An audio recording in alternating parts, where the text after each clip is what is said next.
اجازه دادن هورهای الاهواز رو خشکش بکنن که اینا بتونن نفت در بیارن.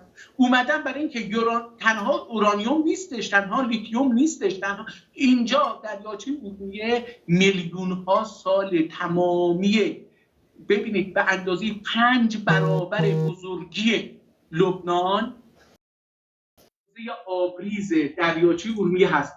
تمامی این معادنی که از اونجا می اومده و با همین مخلوط می شدن، یه ترکیبات شیمیایی رخ میداده، یه چیزهای جدیدی رخ میداده، همش تو این دریاچه است. اینا میخوان اینجا، حالا اگر وقت شد من مثال میذارم که اینا چه شکلی ذهن ما رو آماده کردن. اول به ما گفتن که آقا این دریاچه ارومیه یه حیوان زندگی میکنه به نام آرتمیا اورمیا، این خیلی گرونه، ما اینو اجازه بدید صادر بکنیم. من خبرنگار، ببخشید نفهم، میگفتم برای توسعه آذربایجان لازمه، خیلی هم خوبه، اینها میخوان دریاچه ارومیه رو از اون حیوانش کیلویی $50 بفروشن برای آذربایجان.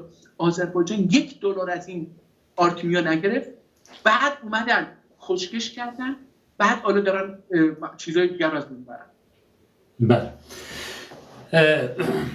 آقای هدایت، موضوع مهمی پیش آوردید در رابطه با هویت این ملل و متاسفانه شستشوی مغزی که نظام اشغالگر داره اجرا میکنه.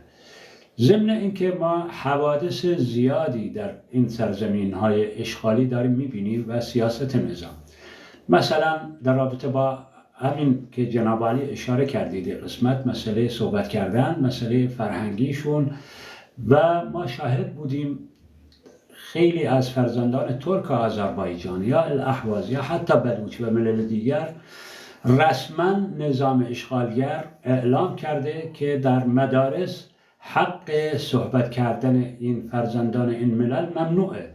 حتی در زمان پهلوی الان هم وثیقه منتشر شده در عهد رضا شاه، نمیدونم چی بهش میگن، غرامت مالی تعیین کردن 50 شاهی به اون کس که صحبت میکنه.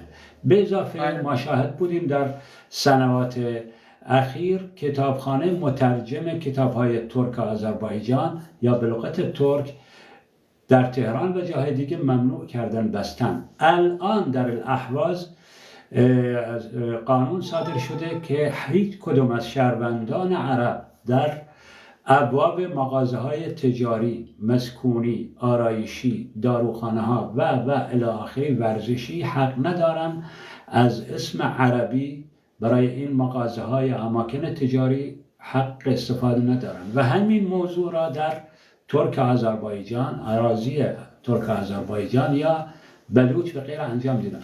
آیا واقعاً ملت هامون اینقدر تأثیر شستشوی مغزی بهشون رخ داده یا نظام از سیاست‌های خوناشامی که داره استفاده میکنه همه را به زندان کشیده؟ آیا سکوت در قبال این جرم واقعا نتیجه‌ای برای این ملت ها دارن یا اونها را بیشتر در باطلاق میندازه و خادم و نشانده این نظام اشغالگر میمونن؟ آقای هدایت، باید مبارزه کرد، باید دفاع کرد. جناب ابونظار، 50 سال پیش در جنگ جهانی دوم حدود 50 کشور در دنیا وجود داشتن.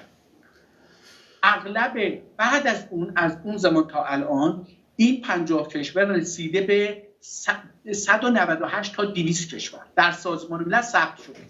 یه حدود 30-40 تا هم هستش که در سازمان ملل ثبت نشدن. ولی این 150 کشوری که از جنگ جهانی دوم تا الان مستقل شدن، از نظر اقتصادی، زبانی، تاریخی، سیاسی، اجتماعی، دفاعی، امنیتی، بانکداری، پولی، از هر جهت رفاهشون، امنیتشون بالاتر رفته. موقعیت بین المللی بهتری پیدا کردن. قبلا به اینها به عنوان مستعمره نگاه میشد، به عنوان عقب مانده نگاه میشد. الان به عنوان کشورهای در حال توسعه یا در حال تلاش برای توسعه دارن اینها رو میبینن، در مستقل میبینن. پاسپورت داره، میره کشور هر جایی که بخواد به راحتی میره. ببینید ولی یه اتفاقی افتاده در ایران، با آنکه عرب میدونه عربه، ترک میدونه ترکه، فارس میدونه فارسه، کرد میدونه کرده، لور میدونه لوره، بختیاری میدونه بختیاریه، ترکمن میدونه ترکمنه، قشقایی میدونه، تالشی هم میدونه تالشیه، اما اصلا نمیگه که چرا من فارسی میخونم.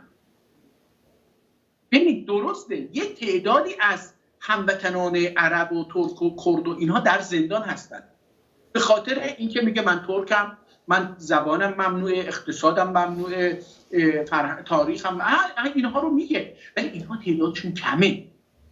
ببینید یه مثال من اخیراً تو یکی از تلویزیون ها گفتم، اومدن تلاش کردن منو تحقیر بکنن، ولی اینجا میگم برای اینکه باید واقعیت رو گفت.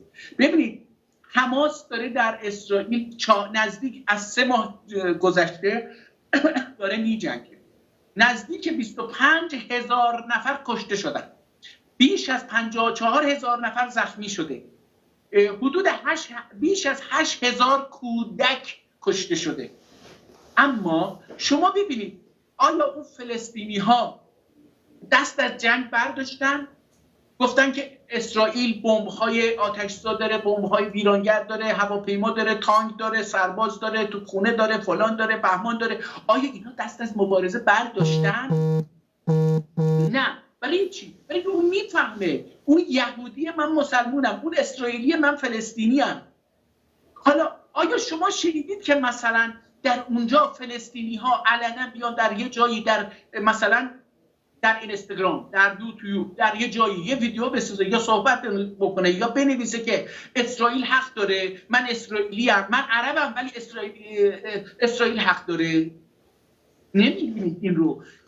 تنها دو نفر تا اونجا که من خبر دارم، من برای اینکه اخبار اونجا رو گوش بکنم عربی گوش میکنم، از اونجا میگم حدوداً 2 نفر به خیانت متهم شدن در این 3 ماه.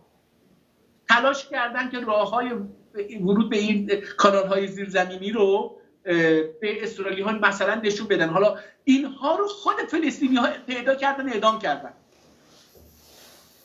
ببینید مادامی که عرب الاهواز، ترک آذربایجان، ترک قشقایی، ترکمن، بلوچ، کرد، لور، گیدک، مازنی، تالشی و به این نتیجه نرسه که اگر آقای ابونظال همین الان بره از اینجا به الاهواز یا بره به آذربایجان یا بره به کردستان یا بره به بلوچستان بگه آقا من ابونظال هستم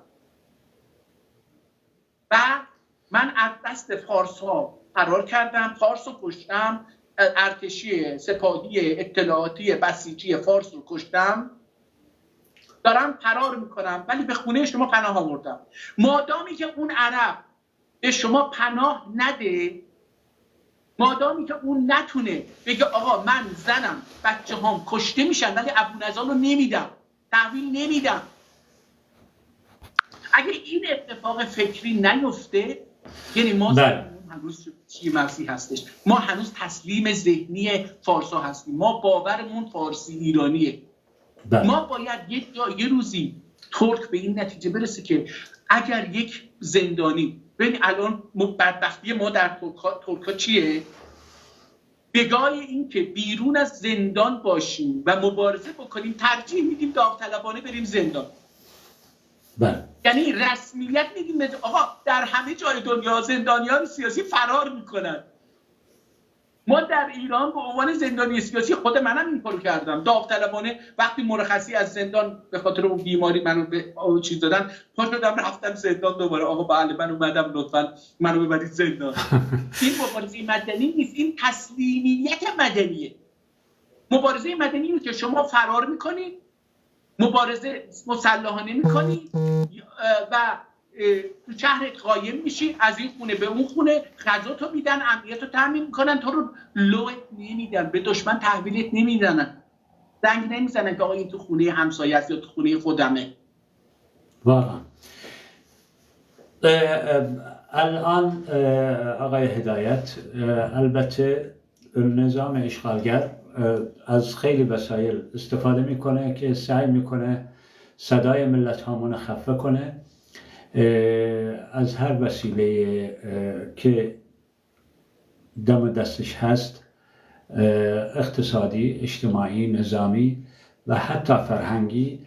ما میدونیم الان میلیاردها تومان یا دلار داره استفاده میکنه جهت شستشوی مغزی، جهت بیکار کردن ملت هامون، خوش کردن، اینا همه هزینه داره. حتی مسئله انتقال صنایع سنگین از مناطق مرزی و این بر مبنای ایده رفسنجانی بود بعد از اتمام جنگ که به قول معروف ایشون طبق ادعای خودشون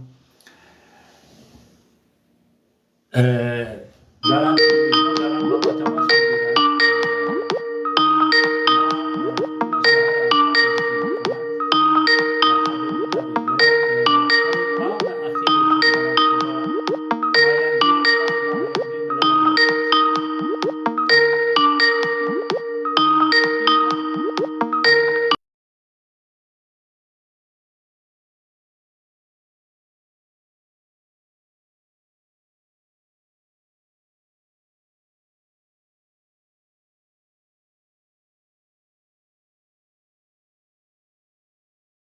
میدونن، ترک ها خودشون ملت میدونن، ترکمن خودشون ملت میدونه، کرد خودشون ملت میدونه، حتی تالشی خودشون ملت میدونه، ولی فارسا خودشون نه ملت میدونن نه قوم میدونن.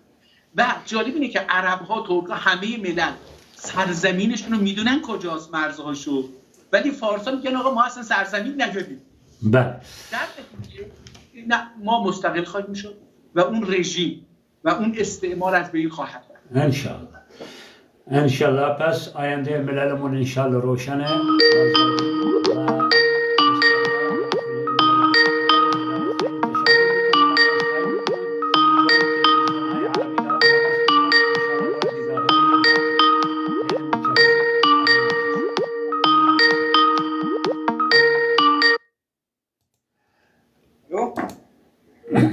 الو، تحياتي الخاصة، حياكم الله. 10 دقايق باذن الله يعني بالظبط ونطلع هوا باذن الله. ان شاء الله انا موجود تحت امركم. اشكركم على الاتصال، ساكون معكم ان شاء الله باذن الله. باذن الله تعالى باذن الله.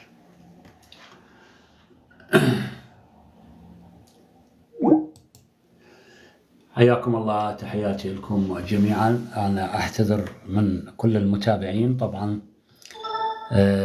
اللقاء كان مهم وستتكرر هذه اللقاءات إن شاء الله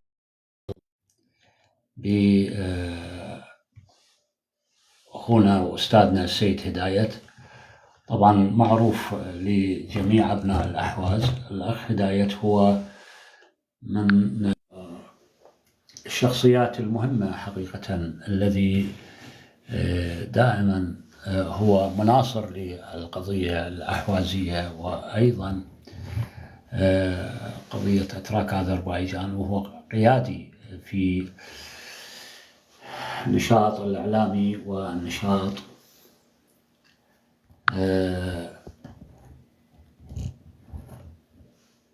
لشعب أتراك أذربيجان. إن شاء الله احنا خلال 10 دقائق أيضا سنكون معكم عبر قناة صفا بشكل مباشر، وإن شاء الله نحاول أسبوعيا يكون لدينا لقاءات مع سيد هداية وشخصيات أخرى عربية.